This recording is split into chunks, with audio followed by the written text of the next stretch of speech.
حضرت عبداللہ ابن حذافہ رضی اللہ تعالیٰ عنہ کو رومیوں نے قید کر لیا تھا، اور جب رومی آپ کو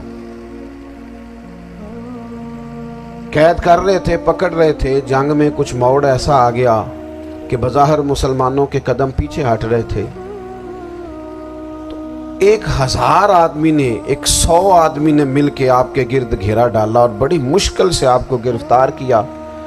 جب بادشاہ کے سامنے لے گئے نا، تو بادشاہ سے اس کا سپہ سالار کہنے لگا کہ بندہ ضائع کرنے والا نہیں۔ یہ بات سمجھیں آپ، ہماری طبیعت کے مطابق جو بندہ پورا نہیں اترتا ہم ضائع کر دیتے ہیں۔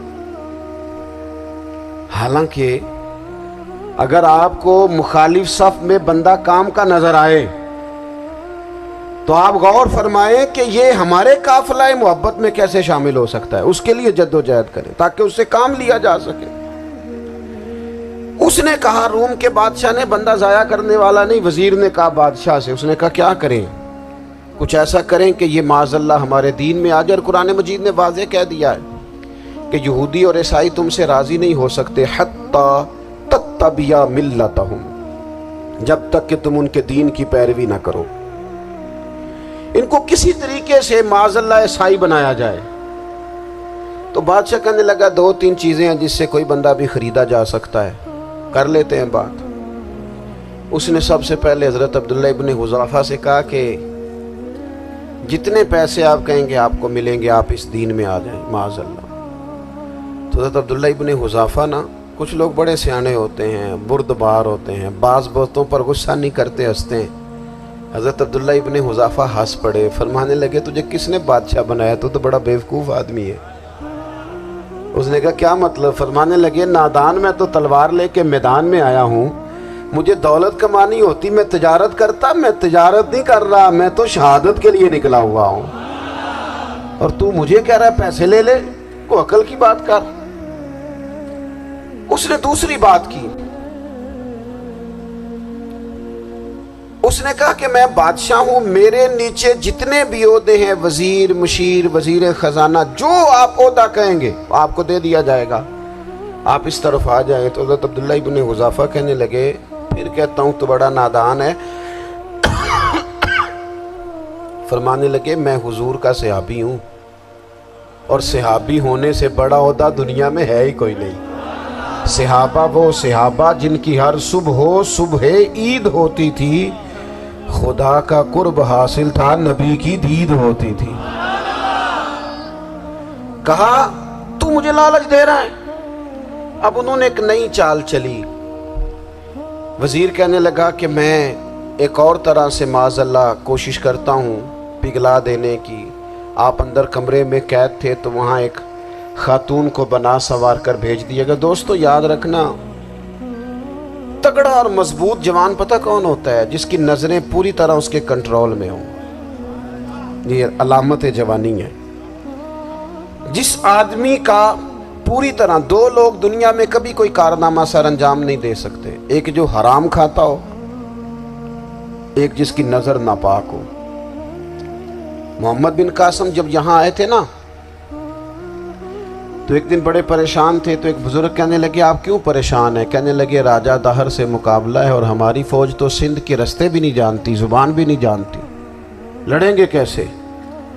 2-4 دن کے بعد ان بزرگوں کی دوبارہ محمد بن قاسم سے ملاقات ہوئی تو بڑے خوش تھے۔ کہا اب آپ کیوں خوش ہیں؟ کہنے لگے وہ میرا مقابلہ نہیں کر سکتا، میں نے تحقیق کر لی ہے۔ کہا کیوں؟ کہنے لگے نظر کا گندہ ہے، اور جو نظر کے گندے ہوتے ہیں وہ میدانوں میں ٹھہرا نہیں کرتے۔ میدان کے لیے نکلنے کے لیے پاک جوانی کی ضرورت ہوتی، تطہیر مزاج ہونا ضروری ہوتا ہے، پاکیزہ افکار اور سچی اور سچی ستھری سوچوں کا ہونا ضروری ہوتا ہے۔ اس لیے فرمایا کہ میرا مقابلہ نہیں کر سکتا۔ حضرت عبداللہ ابن حذافہ کمرے میں تھے، تو وزیر کی بیٹی اندر سجی سنوری پہنچ گئی۔ جیسے ہی آپ نے اس کفر کی چال کو دیکھا تو تیمم کر کے نفل شروع کیے۔ وہ ساری رات بیٹھی رہی، رب کا بندہ ساری رات عبادت کرتا رہا۔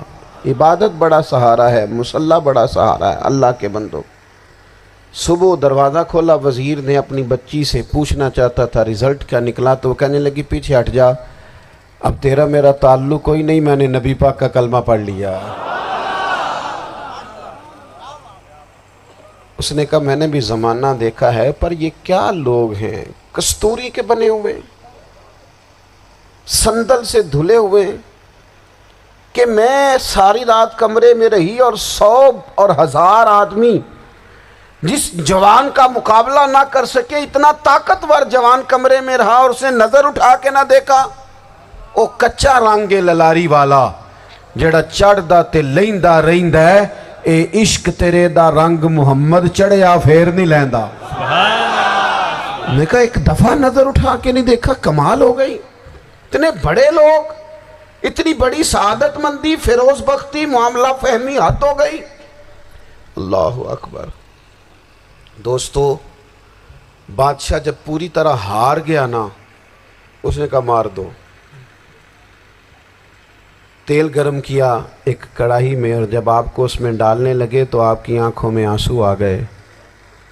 بادشاہ کا خیال ہوا شاید نرم ہو گئے ہیں، کہنے لگا روئے کیوں؟ فرمانے لگے سوچتا ہوں جان ہی ایک ہے، کتنا مزہ ہے اس کی راہ میں جان دینے کا، کتنی لذت ہے اس کے نام پر مرنے میں، کتنا لطف ہے۔ جے تو چڑھیا اتے دار بھی نہیں، تے جے تو وکیا عشق بازار بھی نہیں، تے ایڈا سستا سودا پیار بھی نہیں، تے ایڈا سستا لبدا یار بھی نہیں۔ کئی جنگل گانے پیندے نہیں، کئی دوزخ لنگنے پیندے نہیں، جے وہ اس ملوں بھی مل جاوے، ایدوں سستا ہور بپار بھی نہیں۔ تے کچھ سمجھ نہ آوے لوکانوں وہ کادے نال شہید کرے، ڈٹھی یار دے ہاتھ تلوار بھی نہیں، پر او دا خالی جاندہ وار بھی نہیں۔ کہنے لگے ایک جان ہے نا، تو دل کرتا ہے ہزاروں ہوتی تو ایک ایک کر کے محبوب کے نام پہ قربان کرتا، جب میرے پاس ہے ہی ایک، کروں کیا؟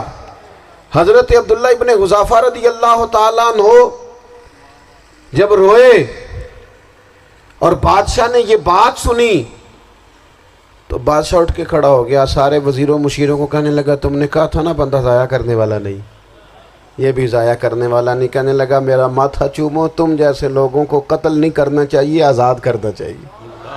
عزیز، اپنی زندگی سے نا یہ بہت زیادہ ہرس، ہوس، طمع، اور یہ کسی بات کی بھی ہو، ہرس صرف پیسوں کی نہیں ہوتی ہے، شہرت کی بھی ہوتی ہے،